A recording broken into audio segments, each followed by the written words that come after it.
Murbat, lui qui savait tout sur les amours de la cantine, il n'arrêtait pas de raconter la rigolade, les circonstances. Il y avait de quoi se fendre, il faut dire. C'était épique. La grande occasion pour sa gueule survenait les veilles de branle-bas, tant qu'on briquait, nous, farouches, qu'on amenait le cuir à perfection, la quincaille à briller magique, à tout éblouir. Lui, Murbat, passe, car dans ses pèlerines, ça ne l'émouvait pas. Exempt qu'il était de toute peine, des misères du commun couillard, plus d'harnais, monture pour sésigue, cuirasse en l'air, sabre au clou, déjà rendu sa carabine. Monsieur mettait plus ses galoches, mais que des fines espadrilles. Un rien lui faisait mal aux pieds, pacha qu'il se trouvait dans la piaule. Une fois retourné à la cantine, il n'y avait pas plus fainéant comme Loire dès le moment des grandes engeances, que nous on crevait au tapin sous le clignotement des bougies. Alors lui, les mains dans les poches, il s'amusait bien. Nous voir en transe, chasser les bricoles à tâtons, la pêche à travers les ténèbres, à plat ventre, dropper sous les pages, traquer la goupille, le fantôme des ustensiles, qu'arrête pas de manquer.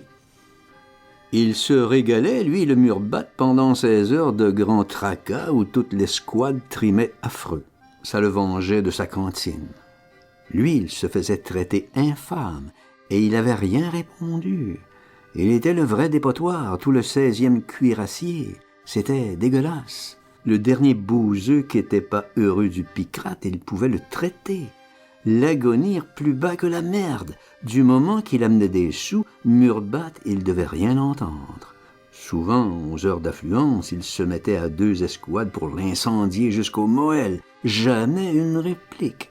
Il se marrait doucement sous l'orage. « Murbat, grain pourri, puant, prime de merde, vas-tu l'amener ton pétrole ?»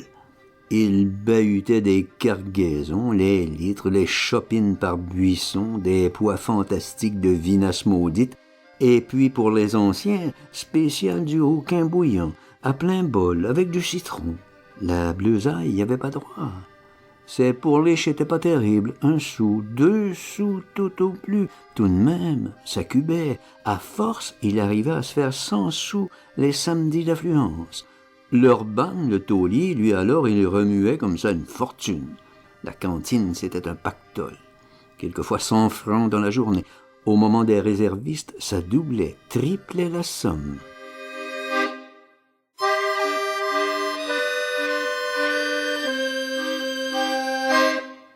Madame, c'était pour les toilettes qu'elle saignait à blanc la caisse pendant les virées du mari, à blanc quand il revenait. Il y avait de la robe. Elle se refusait rien, la gazelle menue, toujours ravissante, en froufrou, satin chatoyant, très haute couture. Ça venait de grands magasins, les chapeaux de la rue Royale, tout en mousseline, paille en transparence. Exquise, parfaitement raffinée, la voici parée, traversant l'immense esplanade de son pas menu jusqu'au portillon.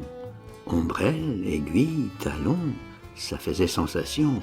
Même les officiers, au passage, ils se détournaient, surveillaient des yeux, ce bruissant froufrou. La caisse du ménage y passait, paraît-il. Elle le ruinait, son alcoolique.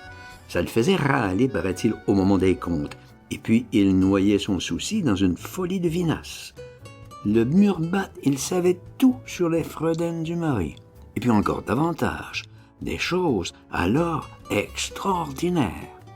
Moi, il me plaisait bien le Murbat, comme il racontait ses histoires. Les autres ploucs des 4 escouades, les anciens comme la bleusaille, ils étaient pas du tout marrants. Il leur venait que des insultes, des pets foireux, des tours de con. Pour les réveiller, c'était le moins qu'on leur bascule sur la tronche les 3 pactages complets et 2 chalis. Que tout leur retombe sur le mufle. Alors, ça les faisait gratter, s'écarquiller un peu les mythes. Ils étaient bien jeunes, pourtant, ils pesaient lourd comme des arbres, des troncs, des bahuts à défoncer pour les ouvrir. Au manège, à la cavalcade, au moment des pires collisions, aux farandoles des culbutes, quand tout ramponnait dans les murs, ils rêvaient dans de grands bruits de bois, des cascades de bûches.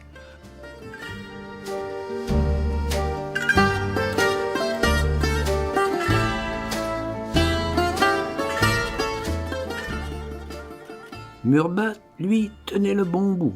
Il rengorgeait dans ses pantoufles. Il était hors rang, comme on dit. Jamais il portait de sabots. Il était exempt, ni de bottes. Le drôle que son père de famille. Il fabriquait des galoches là-haut dans les montagnes noires, après Carré. Il venait depuis toujours presque du même pays avec Kersuzon, mon petit pote. Seulement Kersuzon ne le comprenait pas en français. Il parlait toujours trop vite. Il était jaloux aussi comment il s'empiffrait Murbat, tous les ragouillants, à plaisir à la cantine, à volonté, quand nous on la sautait un peu à l'ordinaire, qu'on ne pouvait pas se payer le blanc. Les autres aussi l'avaient au fiel à cause de ses privilèges. Le Hurluder surtout et Cromache, les anciens, les plus affamés. Ils se montraient râleux, agaçants. Ça ne changeait pas des habitudes. Ils s'entortillaient sur le page à les voir encore s'exciter, que c'était du rat pourri les mercantis du taulier, qu'ils en voudraient pas pour 2 sous, des pitances à chiens, que des cochons en crèveraient, des ordures véreuses, des égouts dégueulasses, que c'était une vraie honte que ça existe au 18e. Quand même, c'est nous qui bossions. Ils nous regardaient en pitié avec nos trimards éternels, toujours en 2 sur les broquilles, à reluire fourreaux par-ci, bouclettes par-là. Encore à briquer les armures, fignoler, monter la girafe. On faisait fringant, il faut l'avouer, comme ça, tassé dans les ténèbres à transpirer sur les morceaux, l'acier menu, le cuir poisseux, tout le barda en vrac, qui rebiffe, débine, déroule, déglingue.